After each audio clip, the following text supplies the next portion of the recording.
పిల్లరా ఇప్పుడు అతను అన్ని చేస్తున్నాడు, ఆజ్ఞలు అనుసరిస్తున్నాడు, దేవుడు చెప్పిన పనులన్నీ చేస్తున్నాడు, కానీ ఏదో ఒకటి లోటు అతని దగ్గర కనబడుతుంది. ఆ లోటుని బట్టి ప్రభు వారిని వెంబడించలేకపోయాడు ఆ రోజున యవనస్తుడు. సరే, ఈ రోజు మనం ఆలోచన చేస్తే మనము నీతి యందును, విశ్వాసం యందును, పరిశుద్ధత యందును మనము వేరుపార్చబడినటువంటి వారిగా ఉండి మన విశ్వాస యాత్రను కొనసాగిస్తున్నటువంటి ఈ శుభ సమయంలో, ఈ కడవరి దినాలలో, ఒకవేళ మన జీవితాలలో దేవుడు వచ్చేటువంటి సమయంలో మనం ఉన్నాము గనుక, ప్రభువు రాకడలో ఎత్తబడేటువంటి ఆ వరుస క్రమంలో మనం ఉన్నాము గనుక, ఏ క్షణంలో ఆయన వస్తారో మనకు తెలియదు గనుక, వచ్చే వరకు మనం చేయాల్సిన పని ఏంటయ్యా అని అంటే జాగ్రత్త కలిగి, మెలకువ కలిగి ఉండాలి.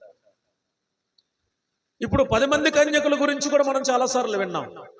ఈ 10 మంది కన్యకులలో జరిగినటువంటి పరిస్థితులు మనకు తెలుసు. 5 సిద్ధపాటు కలిగిన వారుగా ఉన్నారు, 5 సిద్ధపాటు లేని వారుగా ఉన్నారు.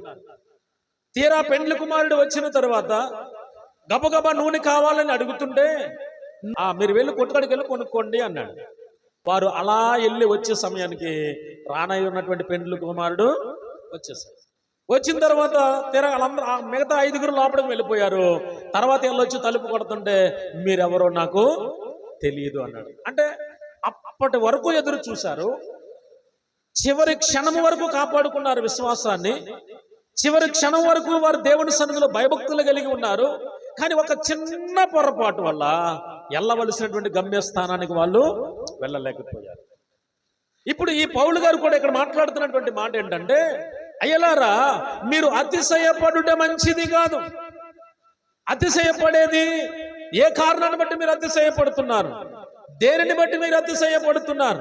ఆయన మాట్లాడుతున్నటువంటి మాట ఏంటంటే, ఇదిగో పులిసిన పిండి కొంచెమైనా సరే మిగిలిన ముద్దంతను ఎలాగూ పులిసిన పిండిలాగా పాడు చేస్తుందో, మనలో ఒకవేళ పులిసిన పిండి లాంటి చేదైన వేరు ఏదైనా ఉంటే, ఆ వేరు అది కొంచెమైనా చిన్నదైనా చెయ్యవలసినటువంటి నష్టము అది చేసుకుంటూనే వెళ్తాను.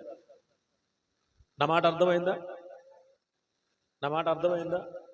మరలా చెప్తున్నాను, ఒకవేళ మనము దేవుని యొక్క రాకడ కొరకు ఎదురు చూస్తూ విశ్వాస యాత్రలో బాప్తిసం తీసుకున్నాం, బలలో చేపెట్టాం, నమ్మకస్తులుగా ఉన్నాం, యథార్థవంతులుగా బ్రతుకుతున్నాం, అంతవరకు బాగానే ఉంది.